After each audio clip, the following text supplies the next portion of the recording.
Throughout my forever Minecraft world, I'm trying to build every building diagonally.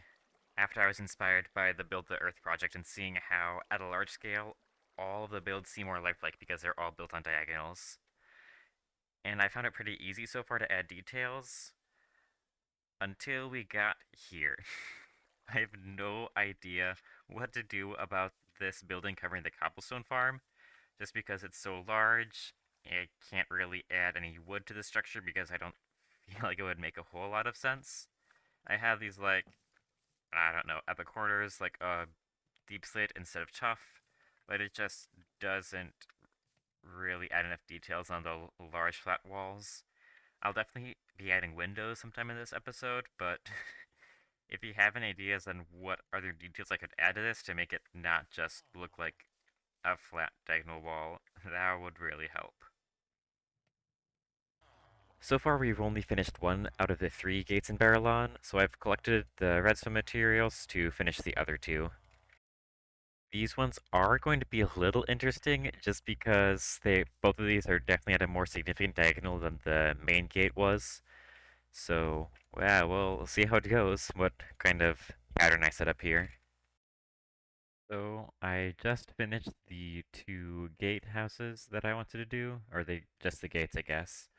But I think I want to make a couple changes to them.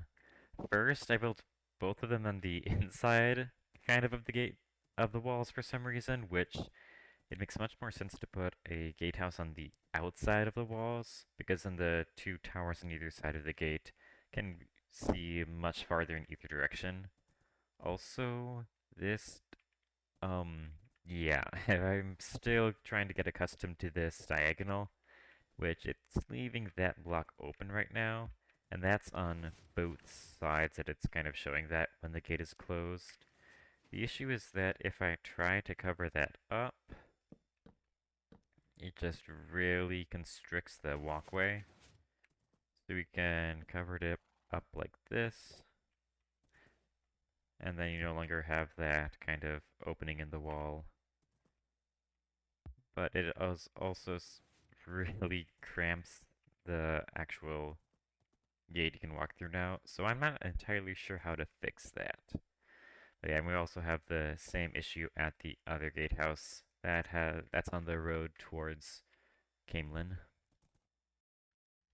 I built this gate after I built the other one over there, and so I was able to do a little bit to try to fix how cramped it was when you try to block up the kind of gap that was in there. So I made this part of the gate one block longer, and so this is fine to walk through.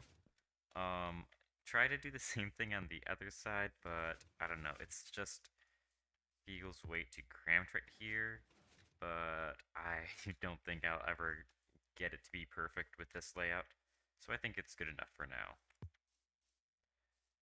I have kind of put everything else on in Baerlon on hold for now, because I want to keep on moving forward and trying to build new areas here. So I've been working on this road over here, replaced all of the one block gaps up to a new level with slabs, which makes it so much nicer to ride, much smoother. I've also placed a lot of jack-o'-lanterns around to light up. I will have to come through here with green carpets or moss carpets to cover over all of those, so that we don't really see that orange popping out of the grass every which way. And yeah, so this road will continue through here, through this flower forest, and oh, wow. Looks like the Tuatha, the traveling people, settled here.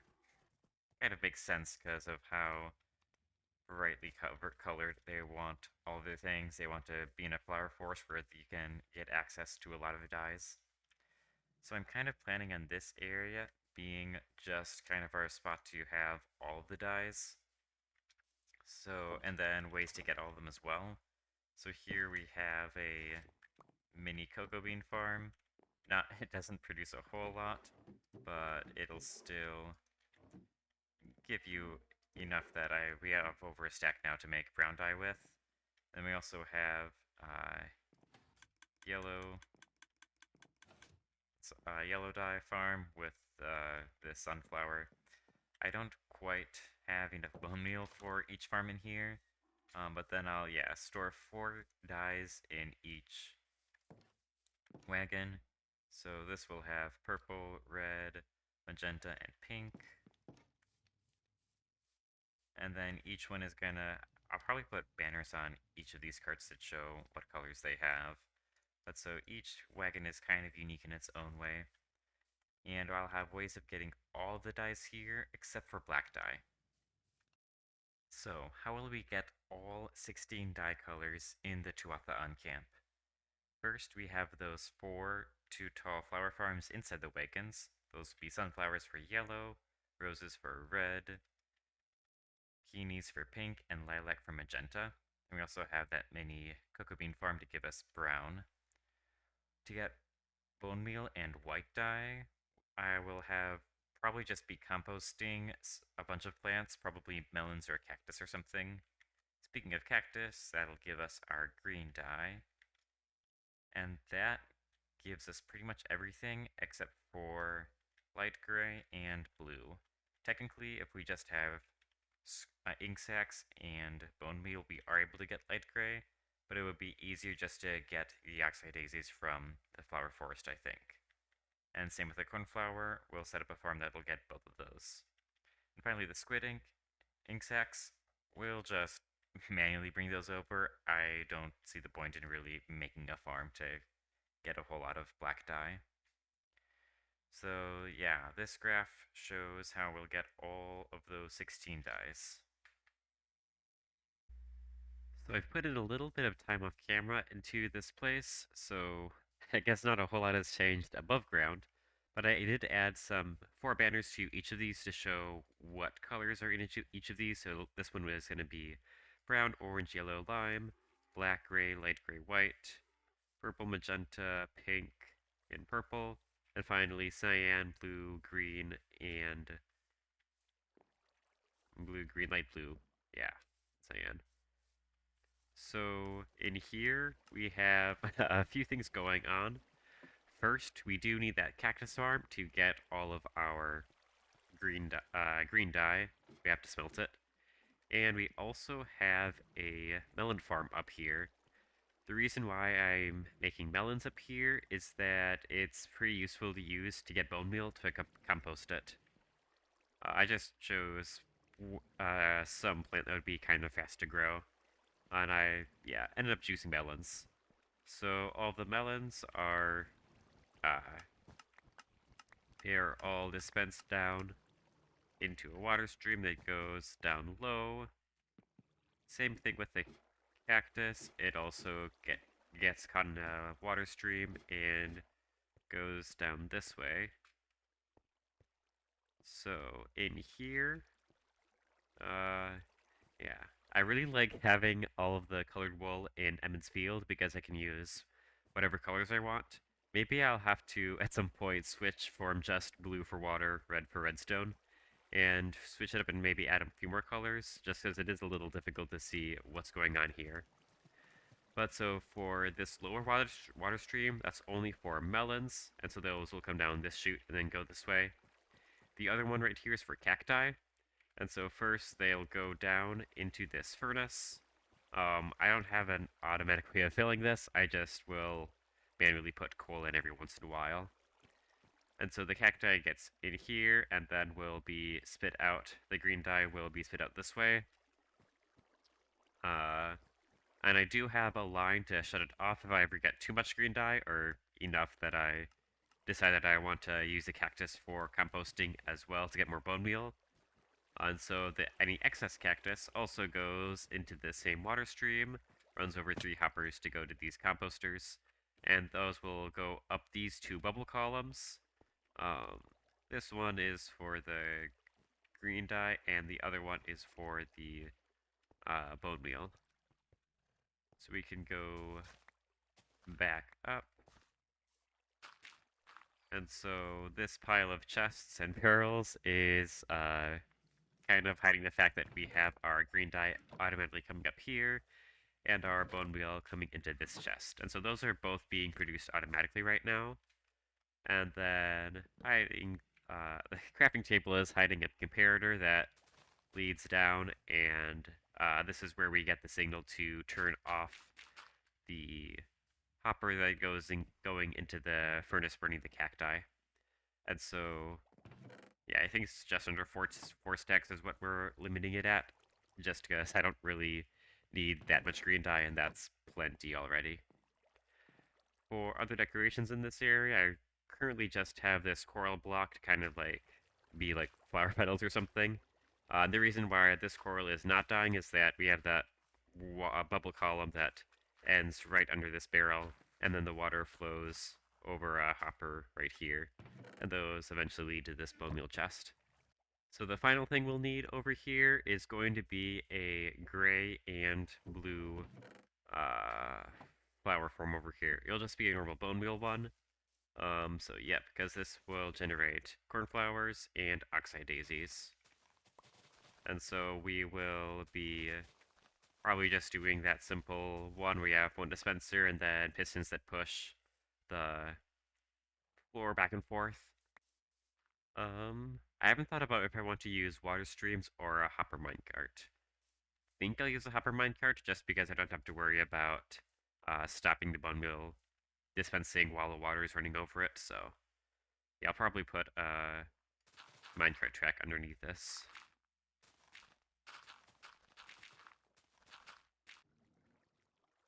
Alright, it took a while, but I finally figured out how to get a blue and gray flower farm working here. So what happens is that we pull that lever, which deactivates this light blue line, and that just controls this plot that leads into an unstable circuit. And then on either side we have pistons that will push the grass that the flowers will grow on. This side will have slightly more delay, so pistons aren't trying to push at each other. We also have a hopper minecart that looks like it's currently unloading up here. Yep, and it's flying, going back down to pick up more stuff. So the hopper minecart picks up all of the seeds and flowers, and then comes right up here, drops stuff off into these hoppers. It'll first pass over this item sorter, which will take all the seeds out, which are composted, and then sent back, and are going to be bone meal. From the outside, there's this barrel that you can see that you can also put bone meal in. That'll just send more bone meal over to that farm, so we don't have to come in here each time to fill it up.